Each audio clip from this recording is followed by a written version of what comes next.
mon premier travail, c'était au CEA, c'est le commissariat à l'énergie atomique. Et donc là, j'ai déménagé dans la région parisienne. Bon, avant, pour moi, la région parisienne, c'est Paris aussi. Je connaissais, enfin, je viens du sud, hein, donc à la base, mes parents viennent du sud de la France, hein, donc je connais pas trop. Voilà, pour moi, Paris, c'est un peu, c'était un autre monde. Et du coup, j'ai découvert pas mal de choses. Et pour moi, donc j'étais à Palaiseau, c'est dans le 91. C'est sur le plateau de Saclay. Là-bas, c'est un vrai centre, enfin, c'est un centre d'excellence en fait dans la recherche où il y a pas mal de grandes écoles, d'universités aussi et de laboratoires de recherche qui sont situés là-bas. Et donc, si vous cherchez un endroit justement pour vos alternances ou pour vos stages, en fait, n'hésitez pas en fait à aller dans ce type d'endroit-là parce que pour la formation, c'est juste excellent. Donc, j'ai passé 3 ans au CEA en tant qu'ingénieur-chercheur. Donc, au début, c'est prévu pour 18 mois. Et ce qui est marrant, c'est qu'au départ, le poste, c'était un poste de développeur C++. Donc, ça n'avait rien à voir avec le Python. Et je ne connaissais pas, c'est-à-dire qu'en école d'ingé, on n'avait pas encore fait de Python. C'était encore quelque chose de nouveau. C'était c'est en 2014.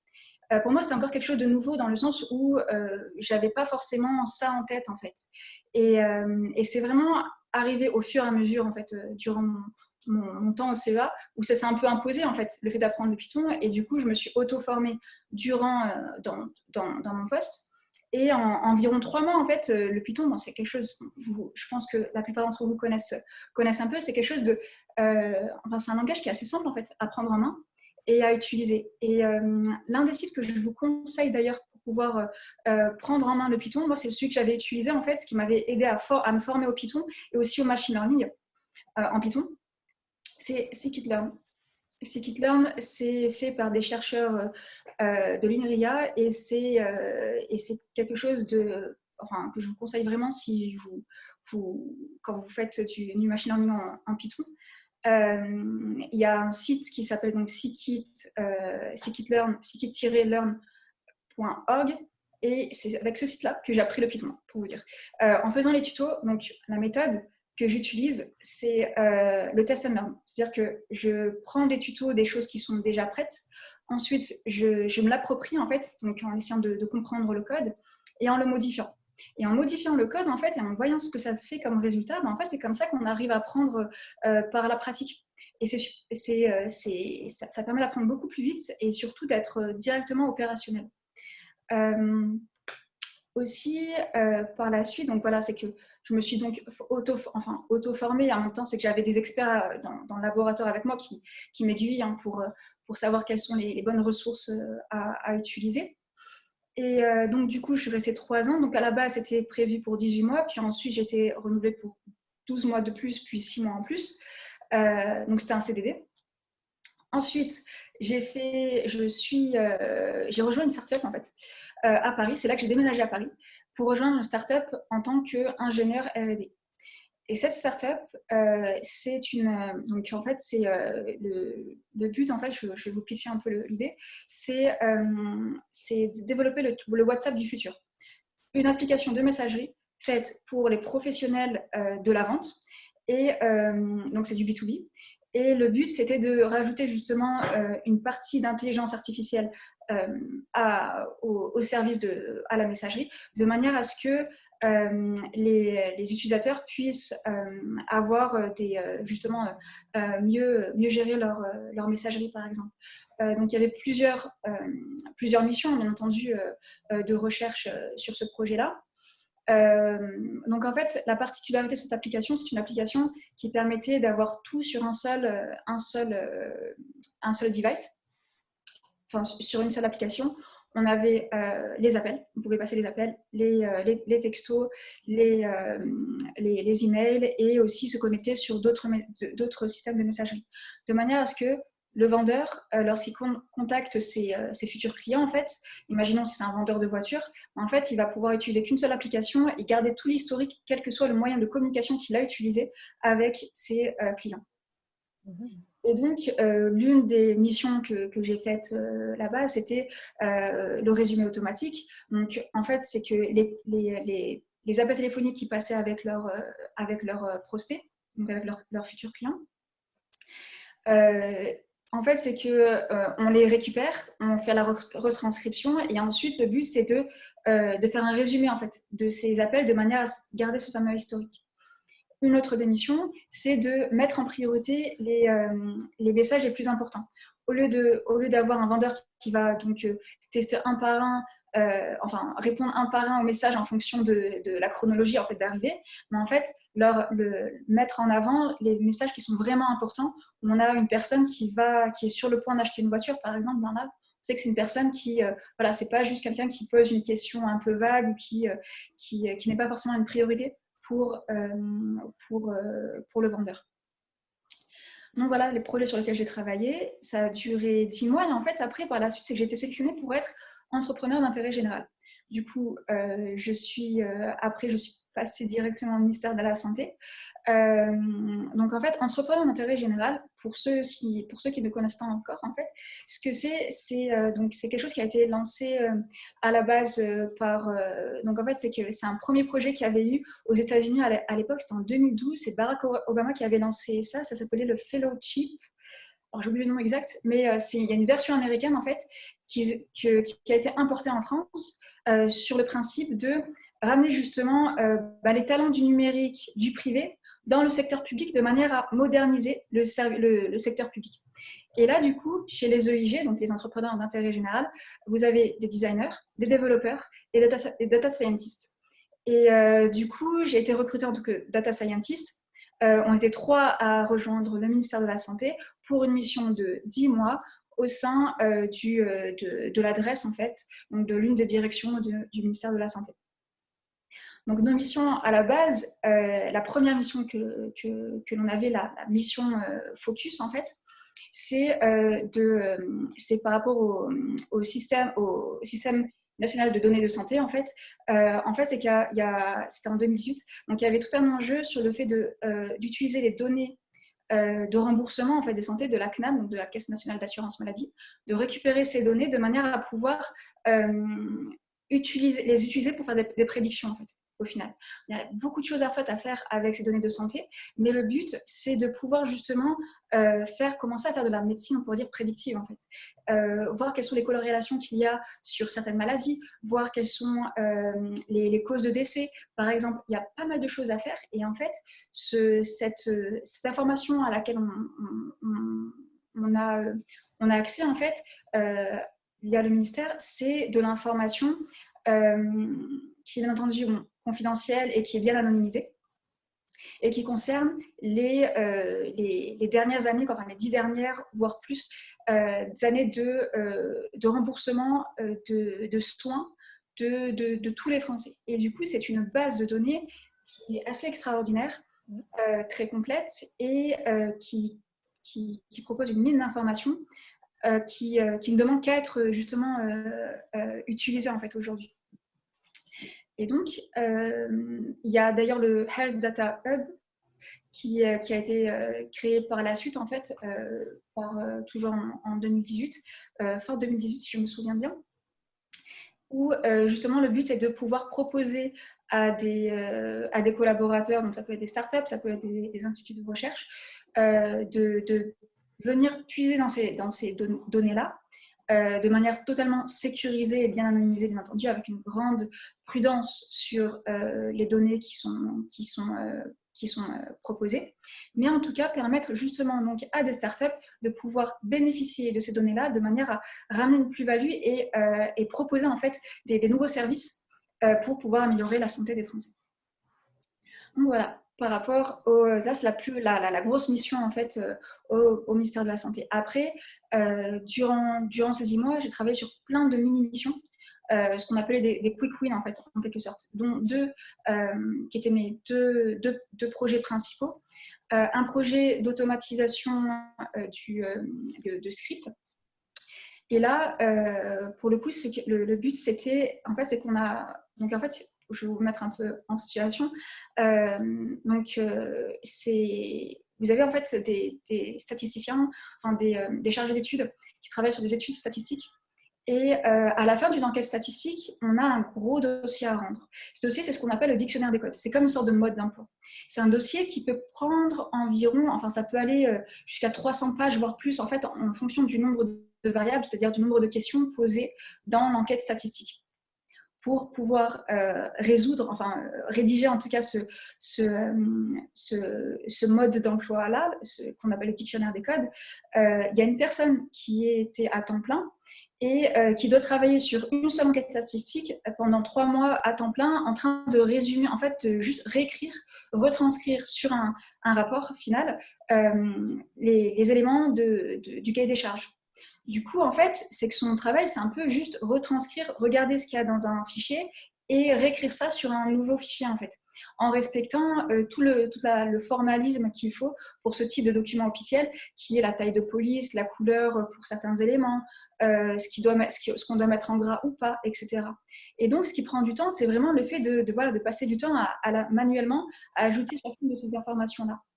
Du coup, la mission que j'ai pu faire durant cette mission-là, que j'ai pu faire au ministère de la Santé, c'était de proposer un script pour pouvoir faire en sorte que ce travail-là, qui prenait donc 3 mois en fait à la base, puisse se faire en quelques secondes au final. En lançant le script, on a un script en Python qui va faire il y a 3 grandes parties. Premier élément, c'est lecture et ouverture du script, et puis en fait, on va parser l'information. Donc ça, c'est la première étape, parser l'information, donc analyser le contenu du cahier des charges. Ensuite, mettre tout ça dans une base de données structurée, pour pouvoir structurer la donnée et pouvoir la réutiliser par la suite. Pour, troisième étape, générer le fameux document, donc le fameux dictionnaire des codes, avec les bons éléments pour chacune des questions de l'enquête. Et donc, ça permet d'aller beaucoup plus vite, du coup, puisqu'au final, une fois qu'on génère le script, on n'a plus qu'à faire une relecture, bien sûr, parce que ça bien entendu, ça reste obligatoire. On peut pas, il faut toujours vérifier, bien entendu, à la fin, puisque ça reste de l'automatisation. Mais en tout cas, voilà, le but, c'était vraiment d'économiser du temps, même beaucoup de temps, pour cette mission-là.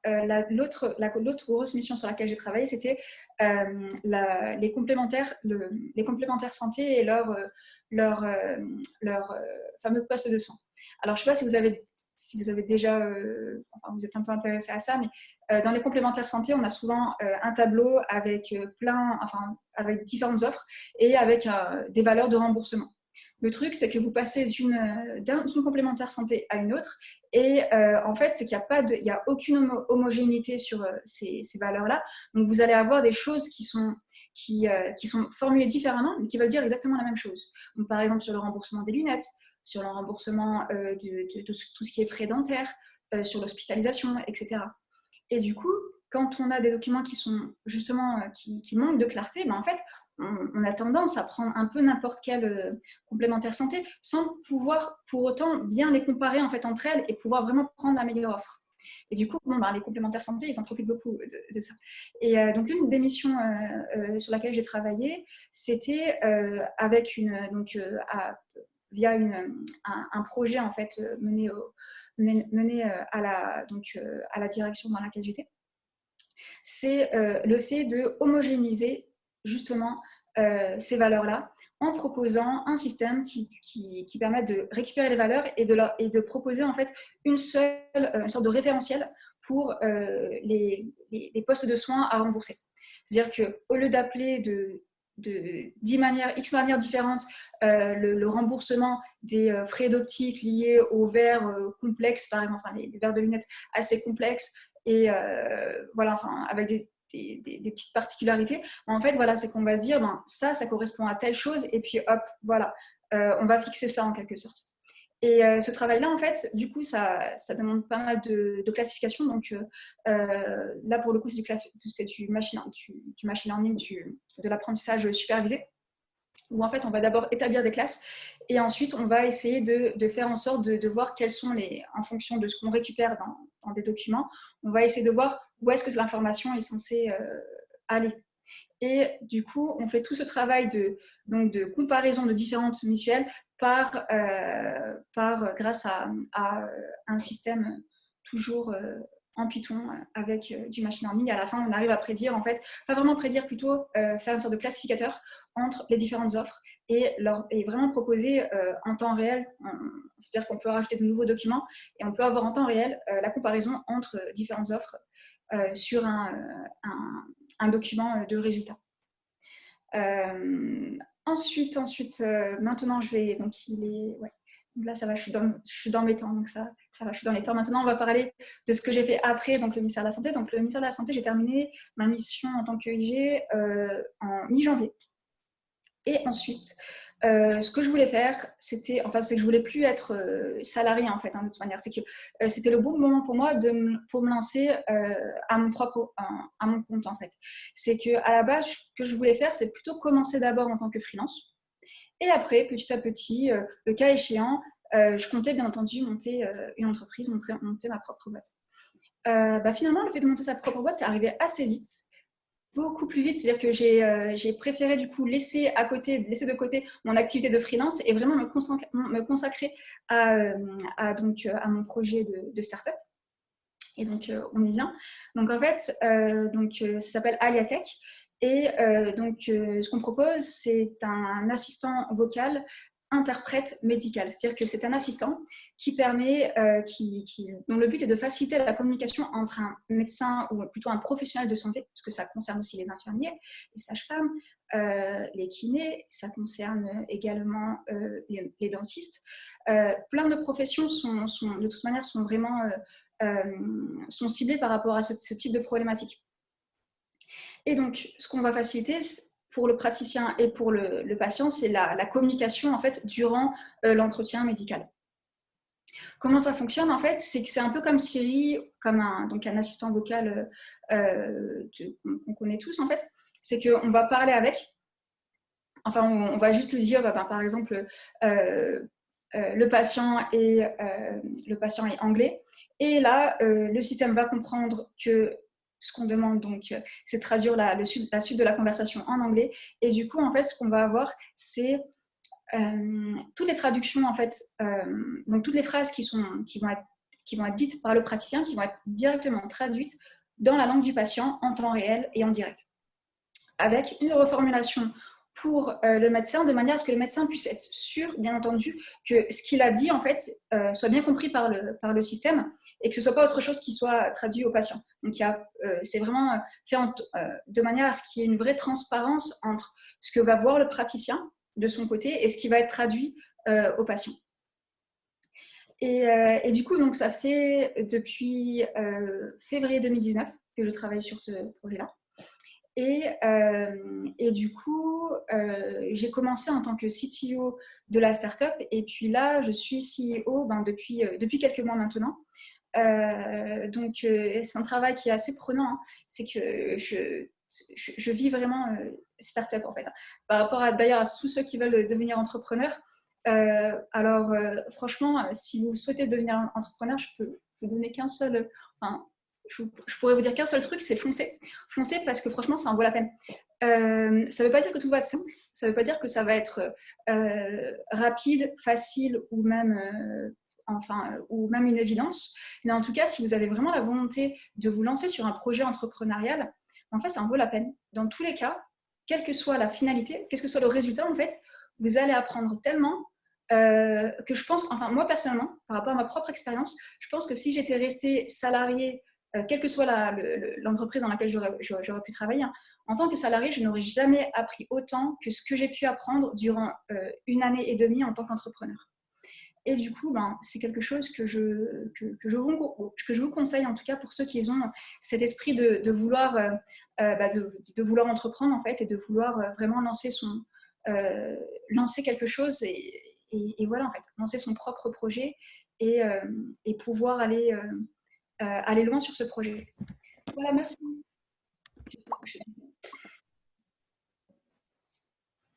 Merci beaucoup, Sama. C'était absolument génial et ça fait rêver. On te souhaite beaucoup de succès pour ta start-up. J'avais juste une question. Donc, en fait, les traductions se font en quelle langue? Enfin, combien de langues sont proposées du coup aujourd'hui? Alors, il y a 60 langues qui sont proposées. Waouh. 60 langues qui sont proposées, mais qui sont en cours d'enrichissement. C'est-à-dire qu'on en a certaines qui sont complètes, d'autres, c'est qu'on peut les proposer dans Aliatech, mais bien entendu, c'est que pour l'instant, elles ne sont pas encore complètes. Par exemple, pour le Wolof, c'est en cours de traduction. Si on lui demande, en fait, c'est que si on utilise l'application pour une partie des questions, bon, ça va, enfin, c'est que ce sont des bonnes traductions. Et puis pour l'autre partie, en fait, pour l'instant, en fait, ce qu'on fait de manière à proposer quelque chose, c'est qu'on se ligne quand même à un système de traduction derrière, de manière à pouvoir tout de même proposer quelque chose le temps d'avoir toutes nos traductions. Mais ça, c'est juste, c'est la raison pour laquelle il n'y a pas comment dire, il n'y a pas de bug pour l'instant dans ce cas-là, en fait. C'est-à-dire que quand on demande une langue, on n'a pas, comment dire, on a toujours une réponse. Et la plupart des réponses, bien entendu, sont nos réponses à nous. Et c'est en cours d'enrichissement. Et de manière à ne pas proposer rien du tout, en fait, on va toujours proposer à la personne de dire, bon, ben, on n'a pas pu vous donner la réponse parce qu'on n'a pas encore, mais on vous propose une autre solution en attendant. Voilà. Mais par contre, pour revenir à nos traductions, pourquoi est-ce qu'on ne veut pas proposer, on ne propose pas directement des traductions en fait, issues d'un service de traduction lambda? Parce que ce qu'on veut vraiment, surtout pour le domaine médical, c'est des traductions de qualité. On veut que ce soit des traductions qui soient revues par une personne qui connaît le contexte dans lequel on est par rapport à la traduction. Et ça, ce n'est pas le cas dans les traducteurs que l'on connaît aujourd'hui, en fait. Google Trad ou autres, c'est des systèmes qui restent, qui sont vraiment top, qui sont vraiment assez puissants, général, et qui ne sont pas spécifiques à un domaine. Nous, ce que l'on veut faire avec Aliatech, c'est vraiment rester dans le domaine médical, proposer en fait des traductions liées au contexte médical, mais aussi culturel du patient. C'est-à-dire qu'on prend en compte, en fonction de la langue, la meilleure manière dont cela pourrait être traduit pour que le patient puisse vraiment comprendre. Bon. Je peux vous donner un exemple d'ailleurs par rapport à ça. Et là, en fait, encore une fois, hein, c'est que la manière dont on propose nos traductions, ce qu'on veut, c'est que ce soit des professionnels qui traduisent le contenu, enfin, qui traduisent ce que l'on propose. Pourquoi? Parce qu'en fait, ce qu'on veut, c'est que ce soit quelqu'un qui a la double culture. Pourquoi? Parce que, par exemple, chez un patient asiatique, si vous lui dites, donc, imaginons, on a un patient vietnamien, si on lui dit, est-ce que vous mangez salé? Ils vont dire non. Enfin, il va dire non. Si on lui dit, est-ce que vous mangez de la sauce poisson? Il va dire oui, tous les jours. Pourquoi? Parce qu'en fait, la sauce poisson, c'est quelque chose qui est vraiment qui est dans la culture, en fait. C'est que c'est dans la cuisine de tous les jours, la cuisine vietnamienne de tous les jours.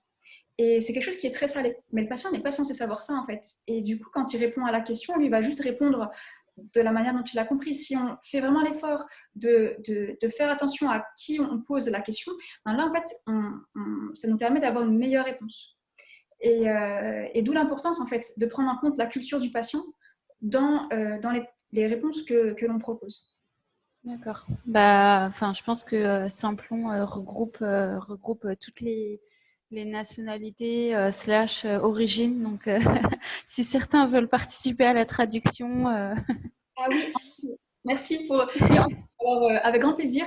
On recherche des gens pour nous aider, oui, là-dessus, en fait, pour avoir le maximum de langues proposées. C'est-à-dire que là, on peut aller aussi vite que l'on a des personnes, en fait, pour nous aider à traduire le contenu.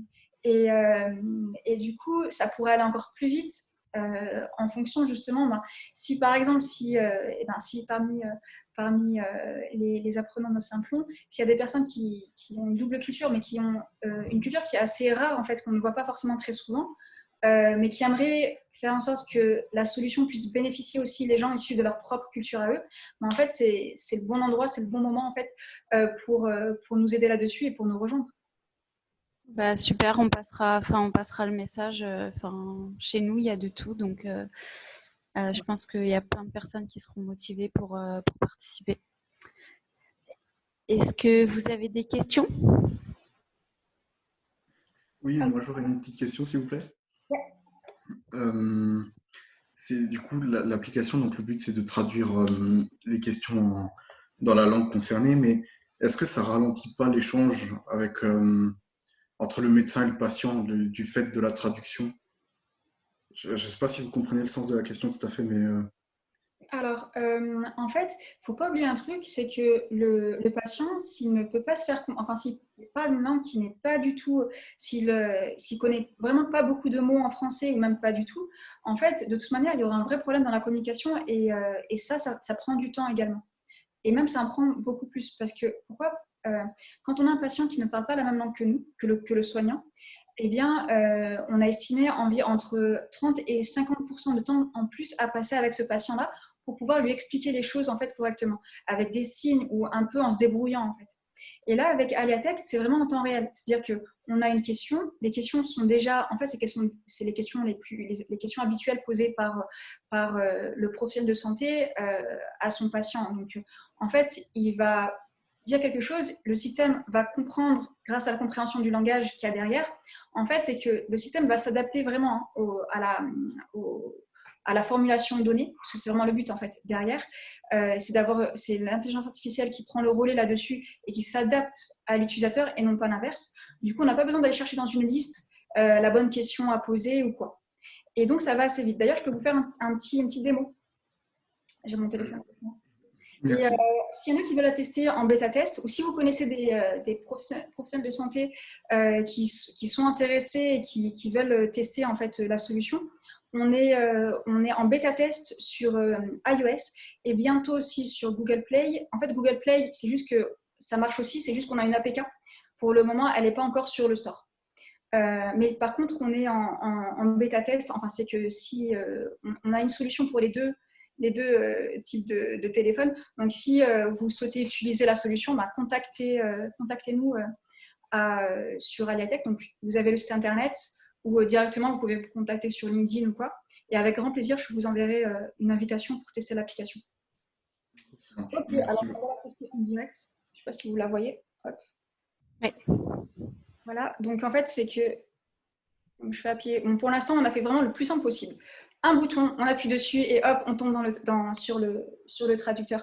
Après, on va bien entendu ajouter d'autres options, tout ça, mais on a voulu vraiment focaliser sur la réponse à la problématique en fait. Donc, vraiment apporter une réponse à ce problème de communication. Mais ensuite, en fait, ce qu'on souhaite faire, c'est déjà ajouter d'autres domaines. Par exemple, la pédiatrie, ça va être un autre type de réponse en fait, à fournir, puisque là, c'est plus pour le patient, c'est pour l'enfant de la personne avec qui on parle. Du coup, ça demande un système un peu particulier, en tout cas à part. Aussi, on a d'autres idées qui arrivent en fait et qu'on va petit à petit mettre en place dans Aliatech de manière à fournir de plus en plus de services. Mais ça, on va le faire vraiment en fonction des retours que l'on a de nos utilisateurs. Alors, donc, hop, je ne sais pas si vous le voyez. Voilà. Je vais essayer de peut-être baisser la luminosité, vous le verrez mieux.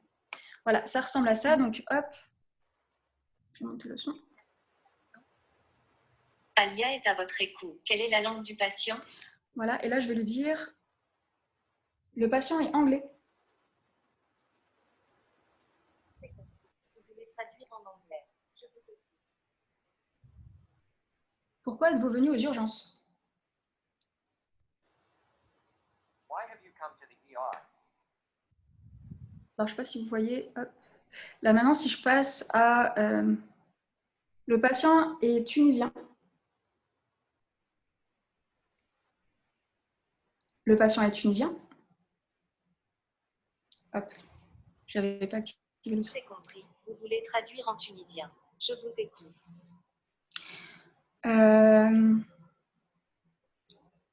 Pourquoi êtes-vous venu aux urgences? En fait, non, je ne sais pas trop quoi dire, mais en fait, il y a tellement de choses à dire que... Et ça, c'est la phrase que je dis à chaque fois.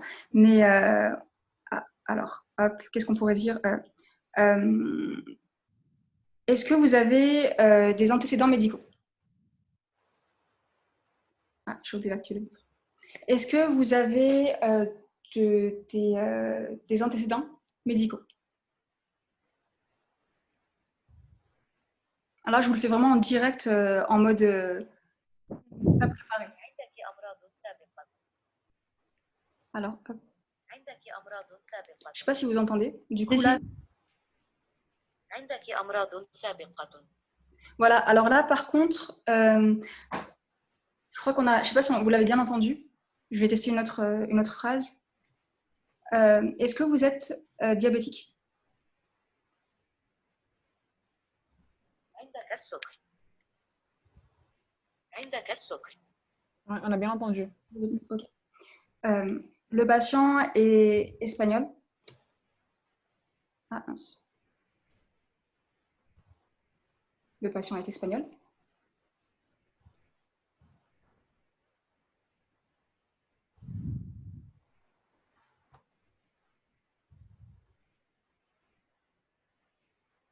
Ah, fallait que ça m'arrive. Le truc.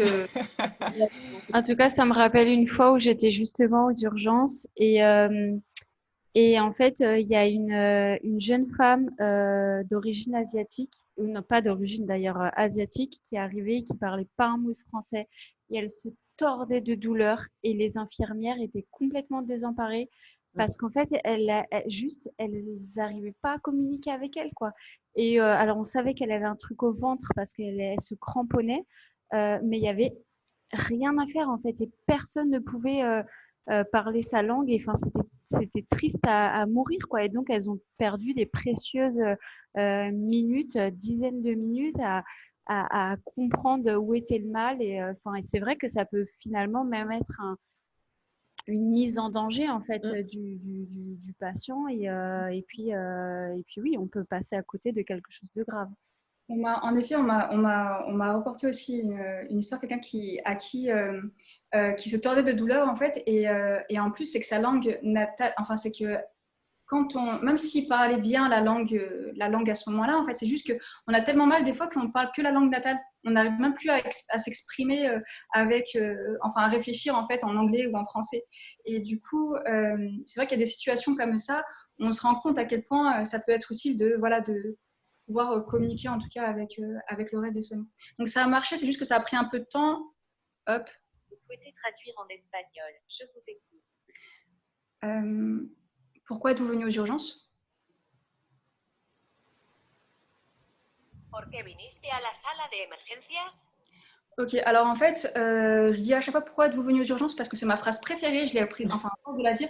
Pourtant, il y en a 627 en tout, hein, mais c'est celle que je dis à chaque fois. Mais en tout cas, n'hésitez pas à tester le système et tester plein d'autres phrases, voir comment le système réagit. Le but, là maintenant, en bêta-test, c'est de tester les limites, d'aller au plus loin possible, en fait, de voir ce qui manque, en fait, ce qui ne va pas, de manière à corriger le cas échéant. Et voilà, de pouvoir proposer au final une solution, la meilleure des solutions possibles pour résoudre cette problématique. Il y a des questions pour toi, Sama. Oui. Je vais commencer par Laurent qui demande et l'autre personne répond dans sa langue et ça traduit en français. Alors, hop, exactement. Je ne vous ai pas montré ça non plus. Alors, par contre, là, j'ai mis en espagnol. Je vais peut-être revenir sur de l'anglais plutôt. Ce sera plus simple. Alors, le patient est anglais. Ah. Le patient est anglais.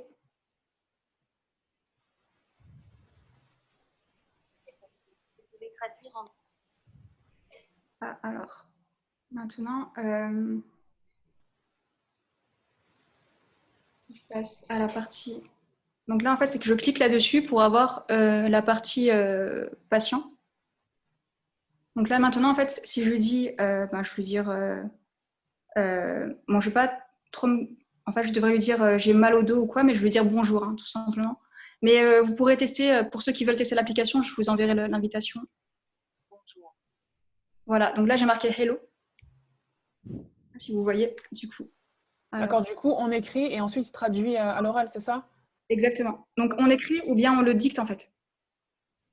D'accord, donc on peut parler, enfin, ça marche aussi en vocal. D'accord. Et du coup, Johan, est-ce que tu veux poser ta question? Il y a une question par rapport à l'école IA. Johan? Bonjour Sama. Du coup, moi je travaille chez Simplon à Nantes notamment et tu dois connaître du coup les écoles IA Microsoft qui ont pas mal le vent en poupe en tout cas chez nous. Je voulais savoir justement quelle image tu en avais pour des parcours qui sont pas justement sur des profils ingénieurs ou autres ou qui ont fait des grosses études et comment tu voyais le métier, toi en tant que data scientist,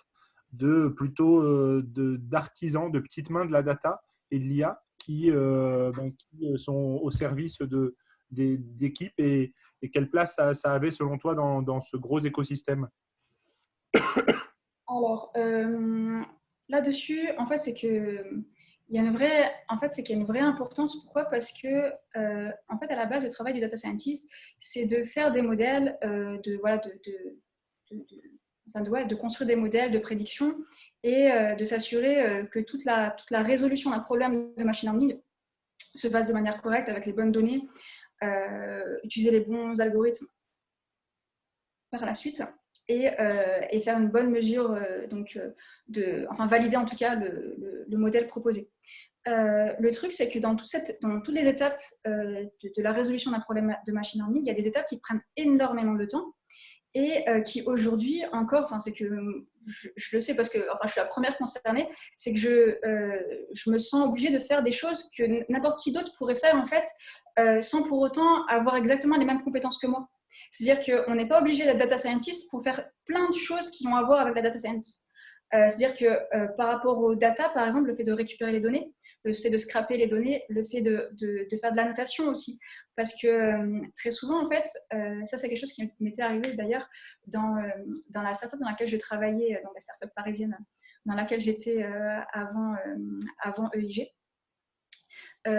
Pour pouvoir faire notre ensemble d'apprentissage pour notre système de prédiction par rapport à savoir qui est-ce qui est un lead ou pas, enfin un futur acheteur, on avait dû récupérer des données d'Internet parce qu'on n'avait pas encore la base de données de l'application puisque l'application était en train d'être construite et du coup, d'être développée et du coup, on n'avait pas encore beaucoup de données. Il fallait les chercher ailleurs. Du coup, scraper Internet. Ce qu'on a fait, c'est qu'on avait récupéré de l'information de pas mal de sites de petites annonces pour pas les nommer, autant français que américains, mais on s'est vraiment plutôt concentré sur l'anglais. Et tout ça pour vous dire que donc on a récupéré ces datas-là et après il a fallu les annoter. Et le travail d'annotateur, c'est normalement quelque chose qui se fait par une personne du métier, en fait, normalement. Mais quand on n'a pas le choix, en fait, du coup, c'est que le data scientist se retrouve à faire ce travail d'annotation. Et rien que ça, j'ai envie de dire, c'est que c'est quelque chose qui prend énormément de temps. Et que quelqu'un la meilleure personne pour faire ça, bien entendu, c'est plutôt l'expert métier. Mais des fois, on n'a pas le choix. Et donc, des fois, on doit faire ça. Et c'est la raison pour laquelle le fait d'avoir plusieurs personnes qui travaillent sur un projet et non pas prendre que des personnes ultra techniques sur un domaine en particulier, eh bien, c'est super important. Et du coup, le fait d'avoir des apprenants qui se forment sur ces techniques-là, en fait, de scrapping, de récupération de data, rien que ça a une très grande valeur ajoutée, en fait. Et ensuite, de toute manière, deuxième point par rapport aux apprenants, en fait, à la base, on n'est pas obligé d'avoir un diplôme en machine learning ou un master en intelligence artificielle pour en faire. Puisque c'est un domaine qui est tout de même assez... c'est un domaine qui évolue beaucoup, mais énormément. Et en fait, c'est que si on aime ça et si on est vraiment motivé, si on a une vraie passion en fait, par rapport aux data, en fait, c'est que ce n'est pas un diplôme qui va vraiment qui va donner la valeur de vos qualités en fait en termes de data scientist, mais c'est plutôt justement votre expérience et ce que vous faites en fait, les projets sur lesquels vous avez travaillé, les side projects aussi. Tout ça en fait, c'est ça qui forme vraiment le data scientist, puisque ça lui permet d'être vraiment en tout cas. Ça lui permet d'être efficace sur quel que soit le domaine en fait au final. C'est-à-dire qu'il peut se former sur un sujet, sur un side project, donc un projet perso parce qu'il aime bien faire ça. Et ensuite, ce projet-là va lui servir pour un projet professionnel. Vous voyez, donc en fait, au final, du coup, il n'y a pas vraiment besoin d'avoir un certain parcours pour faire de la data science, mais plutôt avoir l'envie et du coup, la passion. Je pense que c'est vraiment un métier qui demande de la passion. Parce qu'il y a beaucoup de choses à apprendre, beaucoup de choses à faire. Et pour faire autant de choses, il faut être vraiment passionné. Hein. Parce que là, pour le coup, c'est du travail. Enfin, on travaille même le week-end, en fait. Et ça, moi, perso, ça ne me gêne pas parce que j'aime ce que je fais. Et c'est là, en fait, qu'est la vraie différence. est-ce que c'est pas vraiment une question de formation ou quoi, mais c'est qu'est-ce qu'on fait de cette formation-là par la suite, en fait. C'est ça qui va vraiment être déterminant sur les tâches que pourra réaliser les personnes qui travaillent en data science. Dis-moi, tu peux me rappeler le site où on peut participer à des projets en data science? Kaggle, Oui, ça voilà, je pense que ça peut être intéressant de me le partager pour ceux qui sont intéressés.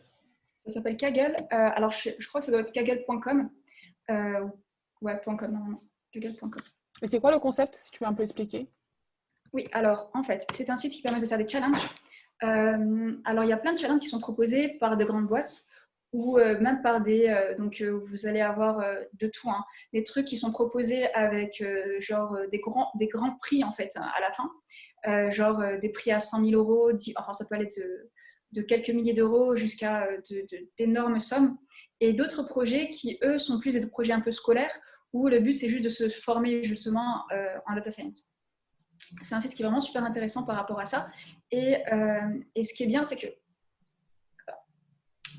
le truc important en fait en data science, c'est vraiment apprendre par la pratique, mais pour un but donné en fait. Parce que si c'était seulement des tutos, mais sans avoir un aspect pratique à la fin, un vrai but à la fin, mais en fait c'est dommage parce qu'il y a tellement de choses à faire en data science que si on se limite à ça, au final, le temps qu'on a passé à apprendre de la technique en fait, sur un cas théorique, en fait, on aurait pu apprendre exactement la même chose, si ce n'est mieux, sur un cas pratique qui va au final nous servir. Et là, avec Kaggle, c'est le moment, enfin, c'est l'endroit pour faire ça, en fait, puisqu'il y a ces fameux challenges qui sont avec des prix, mais même les challenges sans prix sont très bien aussi. Par contre, un truc important à dire, sur Kaggle, ne faites pas les challenges pour gagner de l'argent. Ça ne vaut pas la peine. Allez travailler data scientist dans une boîte, vous gagnerez plus votre vie. Pourquoi ? Parce qu'en fait, le truc, c'est que la raison pour laquelle ils font ça aussi, c'est parce que derrière le travail que vous passez à faire ce projet-là, en fait, ils n'ont pas besoin de vous rémunérer pour le travail que vous allez passer dessus. Ils vont juste payer à la fin celui qui aura trouvé les meilleurs résultats. Donc, du coup, eux, ça leur permet tout simplement au lieu d'embaucher un data scientist pour faire le travail, ils s'assurent d'avoir plein de cerveaux qui travaillent sur le même sujet et à la fin, ils vont donner une sorte de récompense qu'à une seule ou deux, trois équipes en fait. Donc, si vous faites cette challenge-là, faites-les vraiment pour le plaisir, déjà, pour apprendre un max de choses. Et ensuite, bien entendu, si on gagne des prix, c'est juste la cerise sur le gâteau en fait. Hein. C'est bien, mais ça ne doit pas être un but en soi. Hein. Ça ne vaut pas la peine sinon. Il y a d'autres questions. Du coup, je suis en train de lire les questions. Est-ce qu'il y a d'autres questions? Vous pouvez prendre la parole, hein, pas de souci. Mettre vos caméras, prendre la parole. Alors, je vois une question sur EIG. Alors, est-ce que l'EIG, c'est un poste salarié ou CDD? Pourquoi ne pas être resté? Ça avait l'air intéressant aussi. Ah bah oui, c'est super. Alors oui, c'est un poste en CDD, donc c'est salarié, donc c'est un poste de CDD au ministère de la Santé ou dans notre ministère, hein, parce qu'il y a aussi d'autres administrations, bien entendu, qui proposent des postes. D'ailleurs, en ce moment, il y a la quatrième saison qui est en train d'être recrutée de IG. Donc, l'appel à candidature s'est terminé le 7 juin. Et là, en fait, les jurys vont avoir lieu fin juin, début juillet pour la prochaine promotion. Alors, pourquoi je ne suis pas restée? Alors, il y a plusieurs raisons, mais la raison principale de toute manière, c'est que moi, personnellement, j'avais vraiment envie de cette liberté. En fait, c'est que c'est mon côté, je pense, déterminé et qui ne lâche rien qui fait que enfin, c'est que pour moi, ce n'était pas suffisant. Il fallait que je fasse quelque chose d'autre, en fait. Mais c'est un super endroit, en tout cas, pour travailler. C'était l'équipe avec laquelle j'ai travaillé pendant ces 10 mois était vraiment au top. Le truc, c'est que EIG, c'est pour une période précise. Hein. C'est pour 10 mois. Et ensuite, il y en a certains qui vont continuer, si ça les intéresse, de rester dans la fonction publique. Moi, ce n'était pas mon cas. C'est la plupart des autres EIG par la suite, mais en fait, on est toujours dans le même réseau, enfin, on est toujours dans le réseau EIG, hein, parce que c'est un réseau, quand vous rentrez dedans, en fait, c'est vraiment c'est pas juste une promotion, c'est vraiment comme un vrai réseau d'entraide, en fait, entre nous. Et là, pour le coup, c'est des gens vraiment formidables. Enfin, j'aime beaucoup travailler, enfin, j'ai beaucoup aimé travailler avec eux. Et j'aime beaucoup les retrouver quand, voilà, quand on a des occasions, on fait des pots, par exemple, ou bien des sorties. Là, d'ailleurs, ce week-end, il y a quelque chose qui est prévu entre EIG. Normalement, c'était ce week-end, mais samedi. Donc voilà, en fait, c'est que c'est vraiment, il y a toujours une continuité. Même si on n'est plus salarié de l'État, ça n'empêche pas le fait qu'on reste EIG, en quelque sorte. Enfin, on est ex-EIG, bien entendu, mais on reste dans le réseau EIG et du coup, on est toujours, voilà, quoi, on est dans la boucle. Alors, il y a une question de Johan qui essaye de te recruter, je crois. Non. Est-ce que l'enseignement te tente? Non. On a nos formateurs en data IA qui n'ont peut-être pas ton expérience, mais je trouve que la façon dont tu racontes est vachement intéressante. Je voulais savoir si le fait de transmettre, ça faisait partie des… Bah, c'est marrant parce qu'en fait, je fais déjà ça. C'est que je donne des cours dans une école, donc, mais je le fais vraiment. Enfin, à la base, je l'ai fait au début pour rendre service. En fait, c'est juste qu'on m'avait dit, ouais, enfin, ils cherchaient un prof pour du Python, en fait, pour un remplacement. Et moi, je pensais faire ça juste en mode, ouais, pour dépanner, parce que c'est un ami qui m'en avait parlé et qui me l'a proposé. Et puis après, bah, par la suite, ils ont aimé enfin, ils ont voulu que je continue avec eux sur d'autres sujets. Et puis moi, j'ai beaucoup aimé travailler avec ces élèves. Enfin, j'aime bien en fait transmettre aux autres. Donc, c'est quelque chose que j'aime beaucoup et que je fais déjà en fait. Mais le truc, c'est que comme j'ai une start-up à côté, donc je sais que là, pendant le confinement, par exemple, bon, ben, c'est une période où j'ai pu donner plus de cours que la normale parce que j'aurais jamais pu faire autant à la base. Mais là, du coup, avec la start-up, voilà, c'est que je sais que c'est pas mon projet principal. Hein. Ça, c'est clair et net. Mais en tout cas, oui, si tu as besoin d'aider sur des trucs ou quoi, ben pourquoi pas. Moi, c'est quelque chose qui me plaît beaucoup, transmettre. Je pense qu'on reviendra vers toi là-dessus parce que chez Simplon, il y a toujours des besoins d'intervention. Donc voilà. Djenaba, avez-vous des associés dans votre start-up et ou salariés et ou prestataires? Alors, on a plusieurs personnes qui en fait, on a une équipe. D'ailleurs, il y a Balkis, je ne sais pas si elle est encore connectée, il y a Balkis qui est dans l'équipe Aliatech. C'est l'une de mes recrues, en fait. Donc, elle est développeuse front-end. En fait, l'équipe est en train de se former là maintenant. Aujourd'hui, on est 13 à travailler sur le projet, donc 10 à plus ou moins plein temps en quelque sorte. Hein. Les 3 autres sont plus justement mes collaborateurs.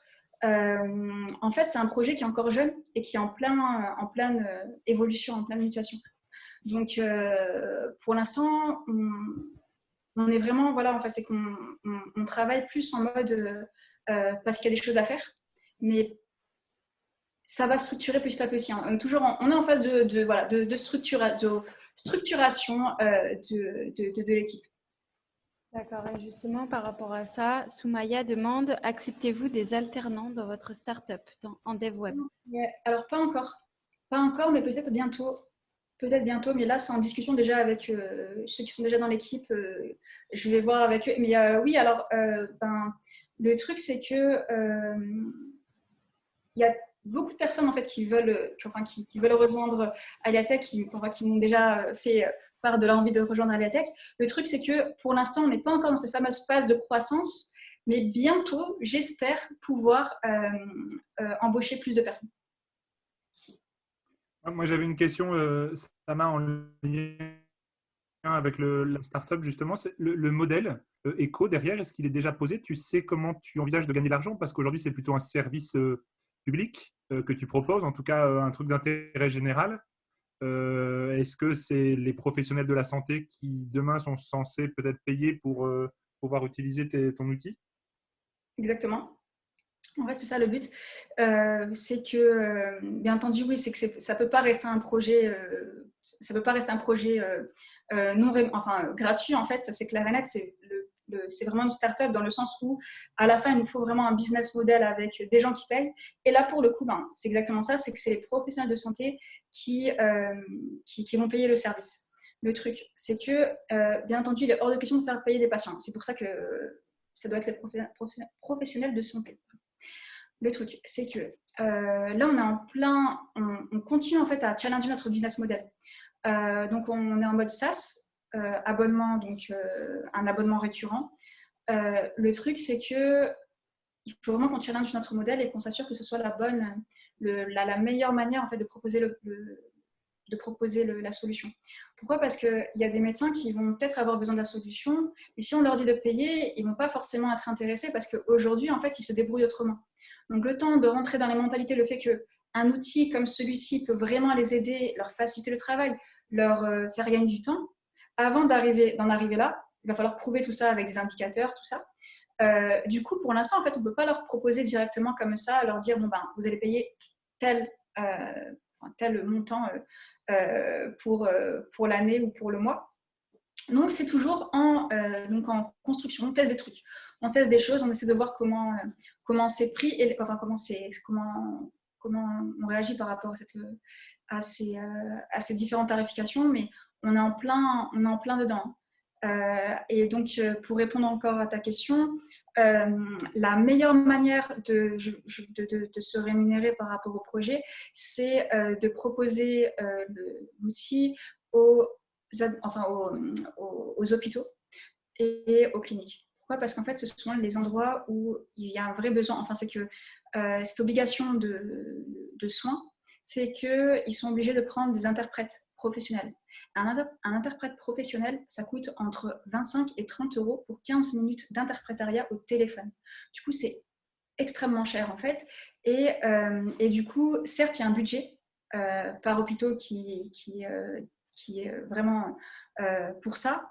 Le truc, c'est que selon certains hôpitaux, la manière dont ils gèrent le problème, c'est qu'ils vont avoir une liste de personnes de leur établissement qui ont une double culture. Du coup, on va avoir des gens, voilà, une liste avec un tel infirmier dans tel service parle telle langue, par exemple.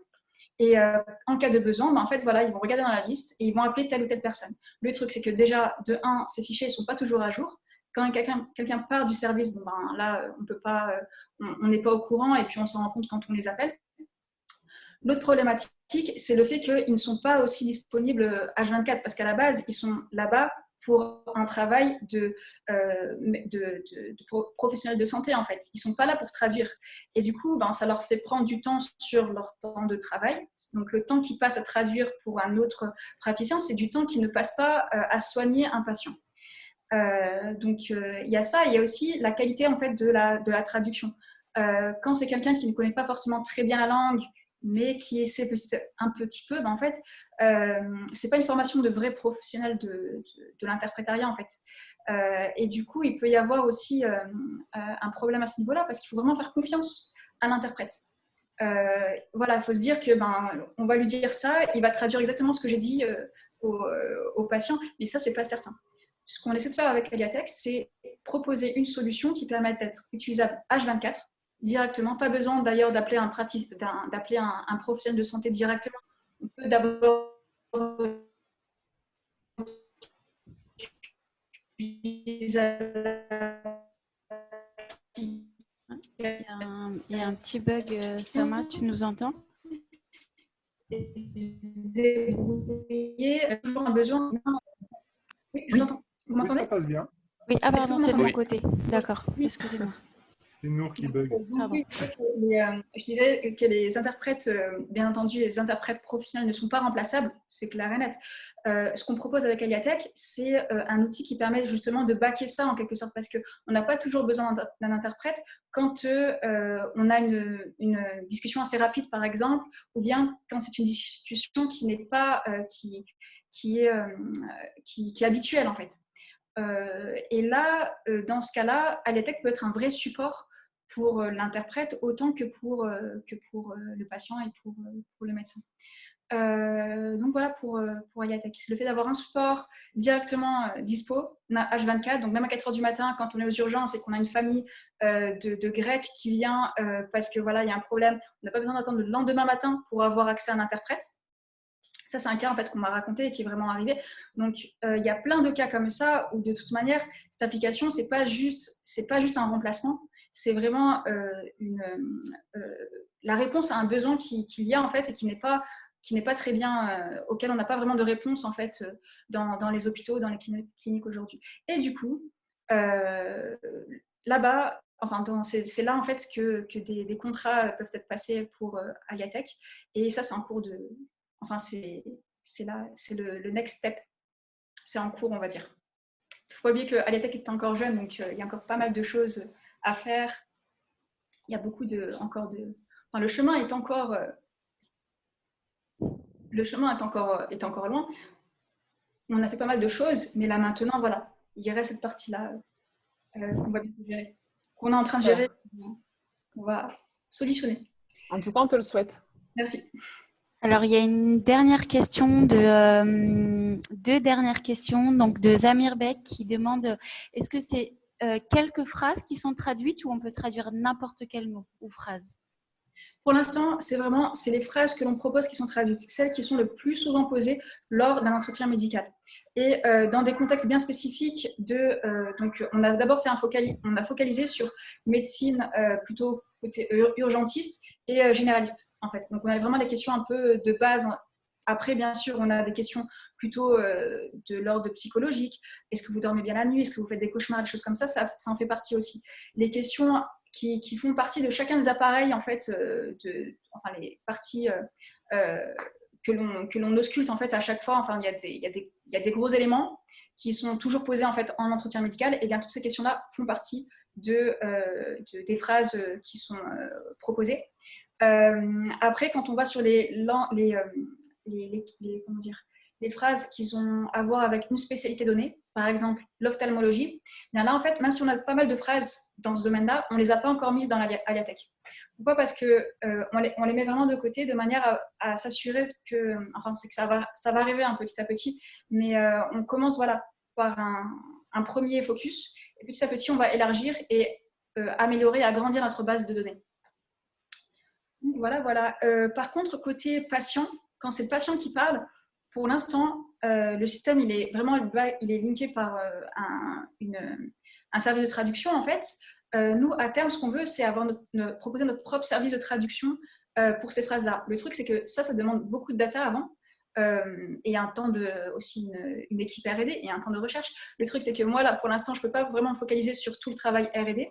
Donc, c'est quelque chose qui est en cours, mais qui n'est pas une priorité, du moins pour le moment, puisque la première priorité, c'est de réaliser l'application avec quelque chose en tout cas, de fonctionnel. Et en fait, c'est un MVP, en fait, tout simplement. C'est quelque chose de fonctionnel et qui est pratique aujourd'hui, tout de suite, pour le médecin ou pour le praticien, en fait, en général. Pourquoi le nom Alia? Alors, c'est une longue histoire, Aliatech. Oui, j'ai vu, c'est avec deux A au départ. En fait, on avait brainstormé dessus l'an dernier. C'est qu'on avait pas mal d'idées, tout ça. Et puis, en fait, ce qu'on a fait, on a fait un brainstorming avec plein de personnes. Et en fait, chacun écrivait sur des post-it quels sont les noms qui nous plaisaient le plus. Et à la fin, chacun donnait ses noms. Et puis, on a supprimé, dès qu'il y avait un veto, on enlevait. On ne faisait même plus attention.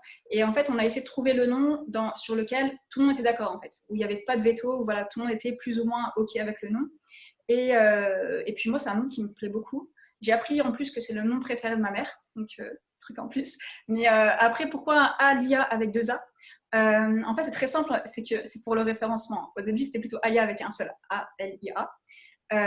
Et puis, on a rajouté le A avant pour s'assurer de ne pas être... Parce que sinon, il y a une page Wikipédia. Hein. Il y a Alia, page Wikipédia, donc ça aurait été dommage en fait, de passer juste après la page Wikipédia. Donc, Alia et .tech, en fait, pour savoir directement de quoi il s'agit. Donc, en fait, il y a tellement de significations, de raisons pour laquelle on a choisi ce nom-là, en fait. Mais plein de petits bouts comme ça, mis bout à bout, en fait, ça fait la base. Mais c'est un nom, en fait, qui moi, personnellement, me plaît beaucoup. Ah, super. Alors, la dernière question. Ouais, il y en a deux dernières intéressantes. Tac, tac, tac. Ah oui, pardon. Donc, Genaba, vous conservez l'historique des conversations avec le personnel soignant, avec une sorte de dossier médical numérique. Ouais, question très intéressante par rapport à ça. Pour l'instant, ce qu'on propose, c'est une application qui ne garde pas les données des patients. Enfin là, c'est vraiment le but. Hein. C'est que quand vous rentrez dans l'Aliatech, vous rentrez dans la conversation que je vous ai montrée tout à l'heure. Je vais vous montrer ça. Elle est toujours... Ouais, là, elle est toujours ouverte. Je n'ai pas fermé ma session. Maintenant, si je fais précédent, si je reviens et que je repars dessus, hop, il n'y a plus rien. Vous voyez? On l'a fait. Ça, c'est volontaire, en fait. On pourrait, bien entendu... ajouter un historique. Pour l'instant, en fait, on ne veut pas prendre des risques par rapport aux données de santé. En fait, on veut vraiment garder une vraie confidentialité et on ne veut pas voilà, on veut pas traiter ça pour le moment. Après, ça va dépendre justement du besoin. Si on voit qu'il y a une vraie demande pour les professionnels de santé de pouvoir garder un historique, eh bien là, on proposera l'option en fait dans l'application, mais ça demande en termes techniques, ça demande donc une infrastructure bien spécifique en fait, parce qu'il faut être hébergeur de données de santé pour pouvoir stocker de l'information médicale.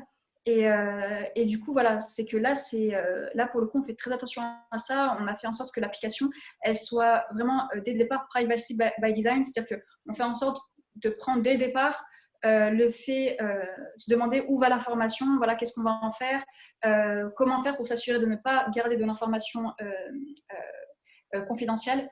Pour nous, ça, c'est super important. Et du coup, voilà, c'est que pour l'instant, on préfère éviter de l'avoir que rentrer dans un autre système qui serait plus donc, une architecture qui permet de garder la confidentialité. C'est quelque chose qu'on pourra prévoir plus tard. Pour là maintenant, ce n'est pas notre priorité. D'accord. Du coup, la dernière question de Soumaya, donc ça rejoint un petit peu ce que tu disais tout à l'heure. Il est aussi... En fait, ouais, est-ce que ça permet de donner un diagnostic ou bien c'est seulement cerner le besoin du patient? Oui, c'est pas du tout ça. Le diagnostic, c'est le médecin qui donne le diagnostic, le praticien en fait qui va donner son diagnostic. Tel qu'on a conçu Alia, c'est vraiment en fait, c'est qu'il y a une reformulation, donc il y a une compréhension du langage et puis le fait de proposer la bonne traduction au bon moment. Il n'y a pas de diagnostic, du moins pas pour le moment. C'est pas notre priorité et parce que c'est un projet à part entière en fait, le fait de faire du diagnostic via un assistant médical. Il y a d'autres startups d'ailleurs qui sont sur ce sujet-là. Nous, on a fait vraiment le choix de rester sur l'interprétariat médical. Pourquoi? Parce qu'il y a un vrai besoin. On répond vraiment à une problématique. Et là, pour le coup, c'est la première phase. C'est la première phase. Ok. Bon, il est 18h45.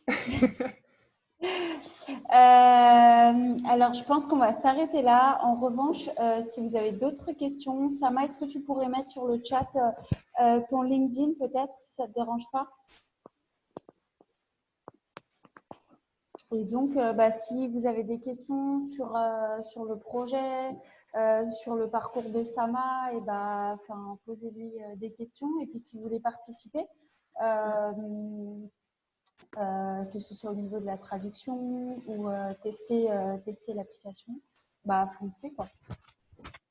J'ai mis mon adresse email, j'ai mis l'adresse email pour me trouver plus facilement sur LinkedIn.